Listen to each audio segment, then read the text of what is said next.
Salut tout le monde, bienvenue sur ma chaîne YouTube. Comment est-ce que vous allez les amis? J'espère que vous allez très bien. De mon côté, je vais très bien comme d'habitude. Si c'est ta première fois ici, je te souhaite la bienvenue. Je m'appelle Amandine Abba et ici sur ma chaîne YouTube, je partage des vidéos où je te parle de la foi, du mariage, je fais les vlogs, le lifestyle et également de l'immigration. Alors si cela t'intéresse, je t'invite à faire deux choses qui sont très importantes. La première, c'est de t'abonner et la deuxième, c'est d'activer ta cloche de notification afin d'être notifié lorsque je vais poster des nouvelles vidéos. Et à tous ceux qui sont juste de retour, welcome back guys, bienvenue la famille. Alors les amis, aujourd'hui je viens pour vous parler à ceux-là qui travaillent déjà au Bahreïn ou alors à ceux-là qui ont l'intention de venir pour travailler au Bahreïn. Les amis, vous devez savoir que après tout ce qu'il y a eu avec notre communauté, nous la communauté africaine, si je peux le dire, et même pas seulement les Africains, même toutes les autres communautés également, si tu peux m'écouter et si c'est que tu n'es pas bahreïnien, alors cette vidéo te concerne. Vous devez savoir qu'après tout cela, le gouvernement bahreïnien, ils sont en train de voir comment réaménager, comment refaire les choses, comment ramener les nouvelles lois, les nouvelles choses tous les jours, afin de permettre à ce que tout soit bien, que tout soit bien et que les expatriés n'aient pas de problème et que les employeurs également n'aient pas de problème avec les expatriés qui travaillent pour eux. Alors, en tant qu'employé ici au Bahreïn, tu devrais connaître un certain nombre de choses, surtout en ces temps présents. La première des choses que tu dois savoir, c'est que tu n'as pas le droit de travailler sans permis de travail ou alors sans visa travail. Tu n'as pas le droit de le faire. Si c'est que tu arrives et que tu te retrouves en train de travailler sans permis de travail, peut-être tu es arrivé sous un visa visiteur par exemple et tu prends un travail, tu es en train de travailler, entre-temps ton employeur te promet que je vais te faire le visa, je vais te faire le visa, je vais te faire le visa et il ne fait pas. Mon ami, si la police te prend, c'est le rapatriement direct sur le champ. Vous devez le savoir. Parce que parfois nous restons et nous sommes ignorants. Et quand les choses nous arrivent, on commence à dire que non, vraiment ils sont méchants, vraiment c'est monté, c'est descendu. Voilà, donc vous devez le savoir. Quand tu arrives surtout maintenant et que tu arrives et que tu te rends compte que voilà, tu as pris un emploi, un travail et l'employeur, il est là, il fait que gagner tes services, il fait que bénéficier de tes compétences, mais entre-temps, il te tourne comme ça pour te faire le visa. Mon ami, gare à toi. Tu devrais mettre la pression pour qu'il te le fasse rapidement. S'il ne le fait pas, pourquoi pas chercher un autre emploi? Pourquoi pas essayer de te battre pour trouver où tu peux avoir le travail et le visa en même temps? Parce que là, c'est à tes risques et périls. Si la police te prend, comme j'ai dit, lui, il n'aura pas de soucis. Certainement, quand je dis il n'aura pas de soucis, je vais dire toi, tu as dépensé pour arriver ici. Tu vois un peu, tu as dépensé pour arriver là. Et on va te renvoyer dans ton pays pour rien comme ça. Entre-temps, lui, on va juste lui donner une amende. Peu importe le nombre de dinars qu'on va lui demander de payer. Il va certainement payer et son entreprise va continuer. Mais qu'en serait-il de toi que tu as voyagé pour venir pour te chercher? Donc, les amis, faites très attention par rapport à cela. Et aussi, et autre chose que vous devez savoir également, c'est que lorsque vous arrivez sur le territoire bahreïnien, c'est vrai pour la plupart, on le prend, ils prennent cela au niveau de l'aéroport, les empreintes digitales et la demi-carte photo. C'est très important. En fait, je crois même que ceci se fait au niveau de l'aéroport. Mais s'il arrive que peut-être dans votre cas, ça n'a pas été le cas, les amis, vous devez le faire.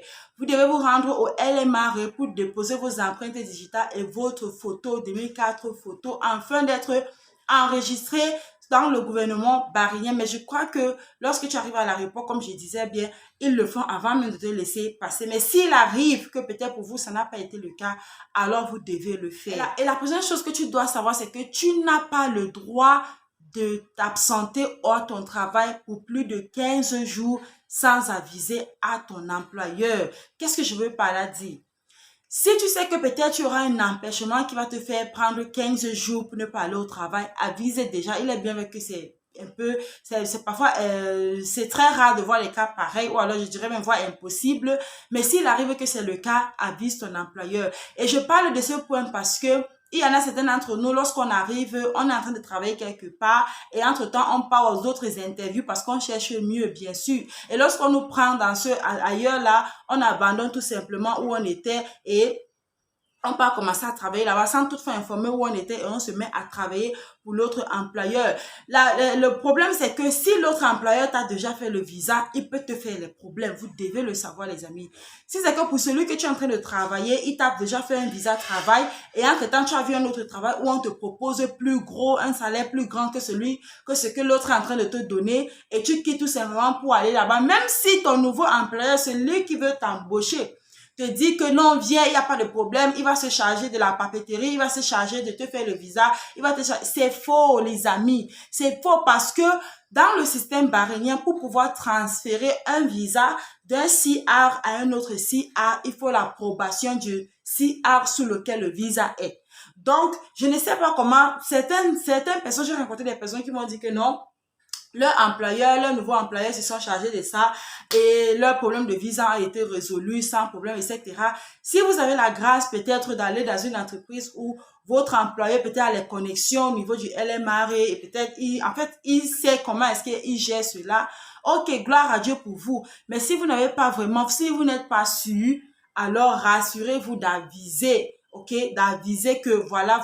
Sinon, l'autre employeur, s'il veut vous causer les problèmes, il va vous causer des très graves problèmes et vous allez vous retrouver dans des situations où vous ne pourrez pas gérer. Sauf si votre nouveau employeur se tient derrière vous, il vous soutient et il dit que bon voilà, je veux vraiment que tu travailles pour moi et je te soutiens. Et nous connaissons ces gens-ci, c'est pas toujours le cas. Ce n'est vraiment pas toujours le cas. Donc, faites très attention. Faites très attention, les amis. Et l'autre chose que vous devez savoir, c'est que lorsque vous travaillez déjà pour un employeur, lorsque tu travailles pour un employeur, par exemple, et que ce dernier t'a déjà fait le visa, tu es sous lui et tout, tu n'as pas le droit de faire les part-time. Tu n'as pas le droit de faire les part-time, les amis. Faisons très attention. Comme je l'ai dit, je fais cette vidéo parce que le dehors là est devenu un peu risqué, surtout pour notre communauté, la communauté africaine. C'est devenu un peu risqué. Même pas un peu, c'est devenu risqué. Tu n'as pas le droit de faire les part-time. Parce que, par exemple, quand je venais d'arriver, il y a des gens, moi-même, j'ai fait ça. Je travaillais quelque part et je faisais les part-time après pour pouvoir un peu essayer d'arrondir les fins du mois.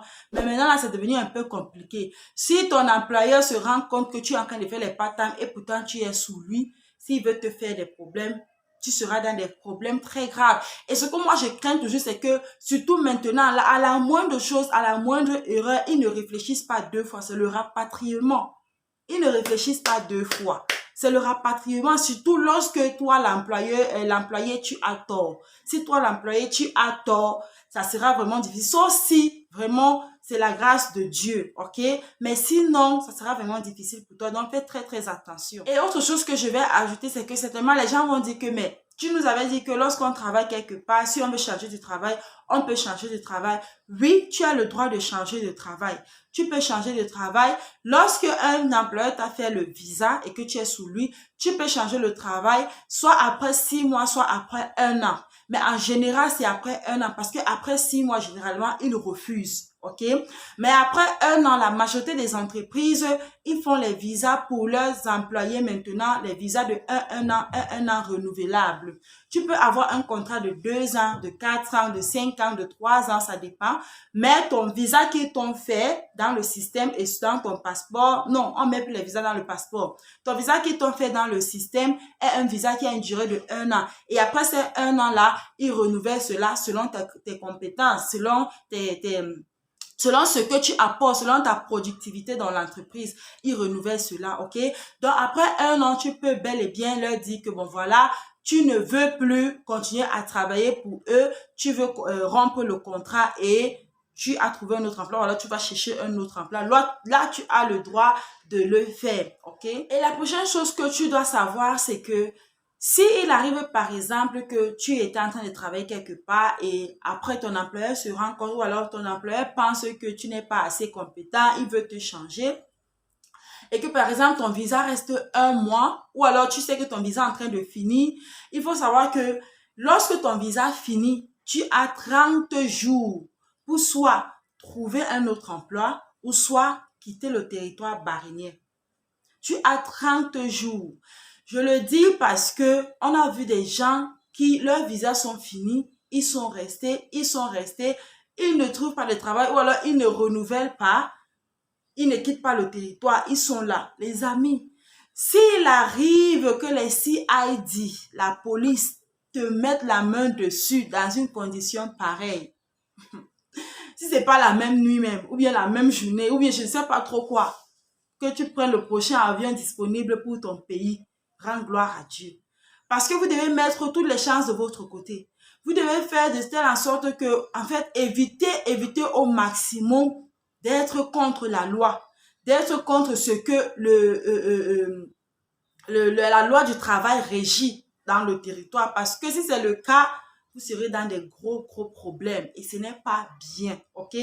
Donc, lorsque ton visa expire, tu as 30 jours pour soit trouver un autre travail, comme je disais, ou on va te donner un autre visa, ou soit renouveler le visa toi-même en prenant par exemple un free visa quelque part, ou soit alors quitter le territoire tout simplement. Et l'autre chose que j'aimerais dire et que les gens me posent toujours la question dessus, voilà, les amis, au Bahreïn, chacun garde son passeport. Bon, bref, je vais dire, vous avez le droit de garder votre passeport. Vous avez le droit de garder votre passeport. Je le répète, vous avez le droit et même l'obligation, si je dois l'ajouter, de garder votre passeport. Il peut arriver que, pour le fait peut-être qu'on soit nouveau arrivant, on trouve un travail et l'entreprise dit que non, donnez-nous votre passeport, on va garder cela parce que peut-être vous pouvez pas bien garder, etc., patati patata. Et on a peur que, bon voilà, si on ne leur remet pas le passeport, on va perdre le travail et on ne sait pas quand est-ce qu'on va trouver un autre travail, etc. Si c'est dans cette condition-là, ok, je t'accorde, je comprends. Mais si tu as fait 1 an dans l'entreprise, ou alors si c'est que tu es sûr que tu as tes connaissances, tu es compétent, tu as de l'expérience, tu sais que tu vas trouver le travail, pourquoi laisser ton entreprise avec ton passeport? Personne n'a le droit de garder ton passeport. Si ton entreprise te met la pression, donne-nous ton passeport, donne-nous ton passeport, donne-nous ton passeport, tu donnes si tu veux. Mais si tu ne veux pas, tu n'as pas, ce n'est pas une obligation. Tu dois garder ton passeport. Et je le dis aussi parce que j'ai eu des cas. Il y a par exemple une sœur que j'avais rencontrée. Elle m'a fait comprendre que elle voulait changer de travail. Elle travaillait dans le salon de coiffure. Elle voulait changer de travail et entre-temps, tellement elle s'y connaît dans le domaine que, en fait, elle a trouvé un autre salon de coiffure qui était prêt à lui payer très cher par rapport à ce que son employeur lui donnait. Alors, elle voulait donc changer et son employeur a commencé à lui tenir sur le fait qu'il avait son passeport.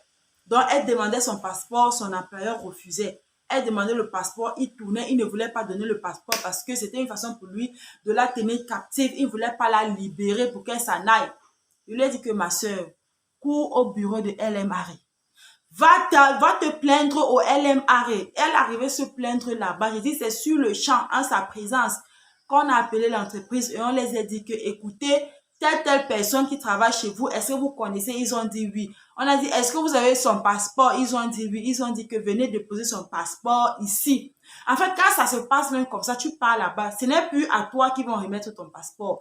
Ils vont se déplacer, ton entreprise va se déplacer, aller donner ton passeport au bureau de LMRE et le LMRE va t'appeler après que viens récupérer ton passeport. Donc, arrêtez d'avoir peur, les amis. Et la dernière chose que je vais ajouter, qui n'est pas la moindre, c'est que ne payez pas pour vos visas. Tu n'as pas l'obligation de payer pour ton visa. Plusieurs personnes sont tombées dans ce piège. Et c'est toujours le piège de « Ah, si je ne fais pas, je vais faire comment ?» Quand j'entends ça, je ne sais pas quoi dire. Mais je me dis, bon, voilà, c'est déjà fait. Comment tu vas faire? Les amis, arrêtez. Arrêtons d'être, je veux dire, de nous prendre nous-mêmes comme des moins que rien. Non, arrêtons. Pour un nouveau arrivant, comme j'ai dit, oui, un nouveau arrivant, il ne connaît pas la politique sur le marché, il ne sait pas comment ça se passe et tout. Mais si tu as quelqu'un qui te dirige, c'est autre chose, ça doit être autre chose. Mais si tu n'as personne qui te dirige, bon là, je peux comprendre que, ok, c'est le cas, tu n'avais personne pour te dire de ne pas le faire. Mais alors, voilà que dans cette vidéo, je te dis, tu n'as pas le droit de payer pour ton visa. Aucun employeur, lorsqu'il te fait le visa, ne doit te dire que tu dois me payer pour ton visa, tu dois me donner l'argent pour ton visa, tu acceptes, tu refuses. Par exemple, quand moi, je venais d'arriver, j'avais trouvé un emploi où on me payait très bien. Mais ils avaient dit que dans mon salaire, ils vont couper un montant de 40 dinars chaque mois pour mon visa qu'ils vont me faire. Je suis rentrée après l'interview, je suis rentrée. Moi, je ne trouvais pas de problème en ça. En fait, j'étais nouvelle, je ne savais pas. Je suis partie voir celui qui m'avait fait venir. Je l'ai expliqué comment l'interview s'est passée. Il m'a dit non. Il m'a dit non. Dis-leur que tu n'es pas d'accord. Tu es d'accord avec toutes les autres conditions du travail, mais tu n'es pas d'accord avec la partie où ils disent qu'ils vont te couper 40 dinars chaque mois pour, qui seront frais de ton visa. Donc, ils devaient couper 40 dinars chaque mois, je crois, en 6 mois. Oui, ça allait que pendant 6 mois où ils vont me couper 40 dinars. Il m'a dit, dis-leur non. Et quand je les ai appelés, j'ai dit non, je ne suis pas d'accord avec cette partie-là. Ils ne m'ont pas pris et je suis restée. Ok, je suis restée. Bon, bref, si tu trouves que tu veux le faire, fais-le. Mais ça, c'est que ce n'est pas une obligation. Fais-le parce que tu te dis que bon, tu as tes raisons, tu sais pourquoi. C'est toi ce qui sais ce que tu vis. C'est toi ce qui sais tes objectifs, ce que tu veux atteindre, ok? Mais sache que ce n'est pas une obligation. Alors les amis, j'espère que cette vidéo vous a aidé. Si c'est le cas, n'hésitez pas à liker la vidéo. Abonnez-vous la famille, continuez de vous abonner. Cliquez sur le bouton là-bas qui dit s'abonner. Rejoignez cette famille. Nous sommes en route pour 3K d'abonnés. It is possible. We can make it and we are going to make it together. Alors les amis, je vous vois dans ma prochaine vidéo. D'ici à là, prenez soin de vous. Et vous savez quoi la famille? God bless you. Que le Seigneur vous bénisse. Bye bye.